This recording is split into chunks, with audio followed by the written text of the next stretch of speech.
বান্দরবানের লামা মেরিন রেঞ্জে পাহাড়ের গা ঘেঁষেও গড়ে উঠেছে বেশ কিছু রিসোর্ট। অনেকে এটাকে বলেছে পাহাড়কে উপভোগ করার নতুন এবং সহজ মাত্রা। আমরাও থাকবো এমন একটি রিসোর্টে পূর্ণ একদিন, পূর্ণ এক রাত। পাহাড়ের চূড়ায় মেঘের সাথে থাকার সে অভিজ্ঞতা কেমন ছিল এবং পাশাপাশি কথা বলবো এখানে আসার উপায় এবং এখানে কেমন খরচ হতে পারে তা নিয়ে, এবং সেই সাথে কথা বলবো আমাদের সাথে ঘটে যাওয়া কিছু অনাকাঙ্ক্ষিত ঘটনা নিয়ে। আমাদের এবারের যাত্রায় আমরা চলে যাব চট্টগ্রাম বহদ্দারহাট থেকে এসালাম পরিবহনের একটি নন এসি বাসে, যার ভাড়া ছিল চট্টগ্রাম বহদ্দারহাট থেকে চকরিয়া বাস স্ট্যান্ড পর্যন্ত মাত্র 220 টাকা। আমাদের বাসটি যাত্রা শুরু করেছিল সন্ধ্যে 7টায়। আমরা চকরিয়া গিয়ে পৌঁছেছিলাম রাত 9:40। সেখানে পৌঁছে আমরা আমাদের রাতের খাওয়া দাওয়া শেষ করে আমরা আবার রওনা হয়ে গেলাম বান্দরবান লামার উদ্দেশ্যে। রাত বেশি হয়ে যাওয়াতে বান্দরবনের কোনো গাড়ি যেতে রাজি হচ্ছিল না বান্দরবান লামার উদ্দেশ্যে। সেখানে সেনাবাহিনী চেকপোস্ট এবং অনিরাপত্তাজনিত কারণে কেউ নিয়ে যেতে রাজি হচ্ছিল না। অবশেষে অনেক রিকোয়েস্টের পর একজন আমাদের সাথে লামা যেতে রাজি হলো, আর সেই ড্রাইভার ভাইয়ের একটু চালাকির কারণে আমরা অনেক বড় দুর্ঘটনা থেকে রক্ষা পাই। তো সেই কথা আমরা এখানে বলে আর ভিডিও লম্বা করবো না। আমরা চলে যাচ্ছি এখন বান্দরবান লামার উদ্দেশ্যে। মাঝপথে যেতে না যেতে আমাদেরকে সেনাবাহিনী আটকে দিয়েছে, কারণ রাত অনেক হয়ে গেছে। আমাদের নিরাপত্তাজনিত কারণে তারা আমাকে আর ভিতরে যেতে দিচ্ছিল না। অবশেষে আমরা রিসর্টে কথা বলে রিসর্টের ম্যানেজারকে নিয়ে এসে সেনাবাহিনীর সাথে কথা বলে অনেক রিকোয়েস্ট করে আমরা আমাদের গন্তব্যে পৌঁছে গেলাম। আমরা এখন চলে যাচ্ছি আমাদের কটেজে পৌঁছতেই পাহাড়ি সে ঠান্ডা বাতাস শরীর আর মনকে যেন একদম শীতল করে দিয়েছে। সারাদিনের সব ক্লান্তি আর পরিশ্রম যেন এক নিমিষেই দূর হয়ে গিয়েছে। এটাই হচ্ছে আমাদের আজকের রিসোর্ট। আমরা আজকে এখানে রাত যাপন করব, যার নাম ছিল পাইতং ভ্যালি। খুব সকালে পাখির ডাকে ঘুমিয়ে গেল আর চলে গেলাম বাহিরের সেই সুন্দর দৃশ্য উপভোগ করতে। আর চারদিকে যে মেঘের যে ভ্যালি তা দেখতে চলে গেলাম আমরা আমাদের কটেজের ব্যালকনিতে। পাহাড়ের সেই সুন্দরতম দৃশ্য উপভোগ করে আমরা এখন নাস্তা করে চলে যাব সাদা পাহাড় দেখতে আর নৌকায় ভ্রমণে।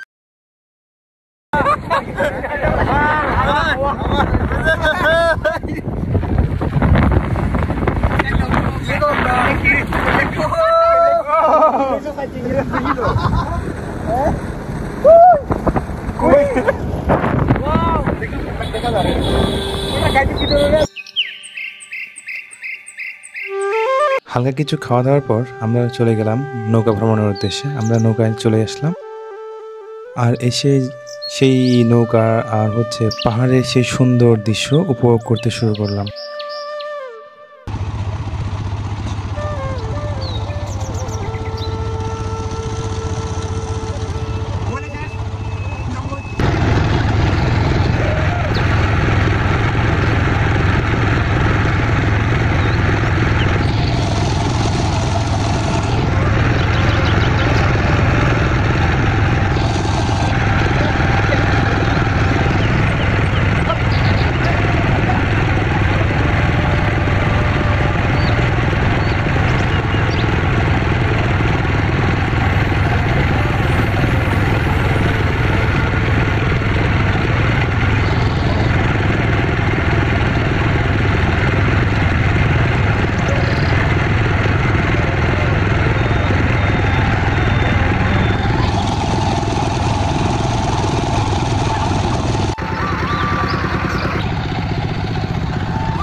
মোবাইল কাটতে রে ছবি তুলবো না আমরা আড়ি এমন ছবি তুলতে না কিরে সাগর থেকে আমরা আসতেছি ছবি তুলবো না মোবাইল নিয়েছ ছবি তুলো সভাপতি সাহেব আসেন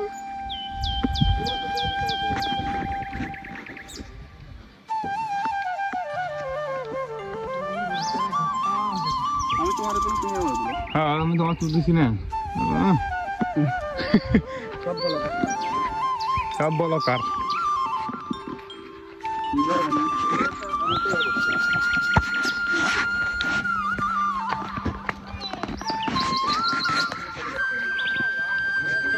কটা আছে না এখানে?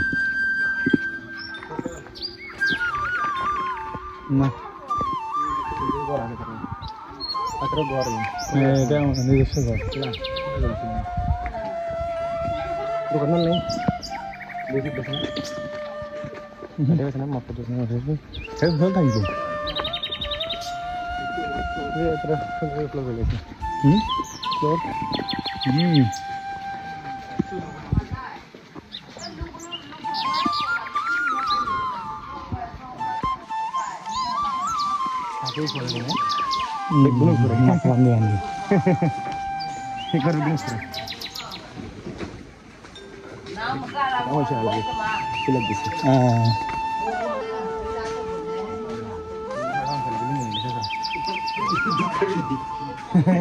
পার্কের